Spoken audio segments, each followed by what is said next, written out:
মন্টু, কেমন আছিস রে? এই তো সন্টু, ভালোই আছি। তো তোর গায়ের এই অবস্থা কেন? জামা কাপড় একদম ছিঁড়ে নেই। ছি ছি ছি। আর বলিস না, জামা কাপড় বানাতে গেলে এখন অনেক টাকার প্রয়োজন হয়। তাই মা আমাকে যা দেয় তাই পরে বসে থাকি। ওহো, আচ্ছা, বুঝতে পারলাম। কিন্তু আমি কিছু সেলাইয়ের টিপস তোকে দিতে পারি, যাতে তুই ভালো করে সুন্দর মতো জামা বানাতে পারবি। বলিস কি রে, তুই পারিস এগুলো?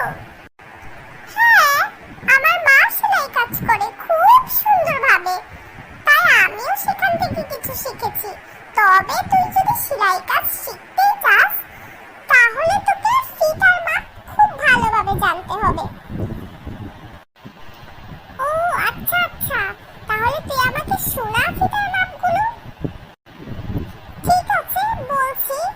আজকে আমি কিছুটা বলছি, কালকে তোকে আবার কিছুটা বলবো। তোর আবার এগুলো কিন্তু শিখতে হবে বাসায় গিয়ে। ঠিক আছে, আমি শিখে দেব, তুই বল এবার। ওকে, শুন তাহলে। 2.25 ইঞ্চিতে হয় 1 গিরা, 4.5 ইঞ্চিতে হয় 2 গিরা, 7.5 ইঞ্চিতে হয় 3 গিরা, 9 ইঞ্চিতে হয় 4 গিরা, 11.5 ইঞ্চিতে হয় 5 গিরা, 13 ইঞ্চিতে হয় 6 গিরা, 15 ইঞ্চিতে হয় 6.5 গিরা, 16 ইঞ্চিতে হয় 7 গিরা, আর 18 ইঞ্চিতে হয় 8 গিরা।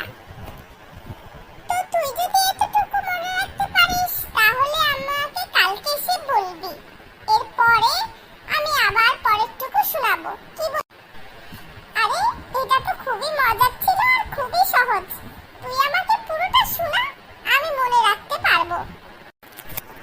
ওকে, তাহলে পরের গুলো শুনে নে। 24 ইঞ্চিতে হয় 9 গিরা,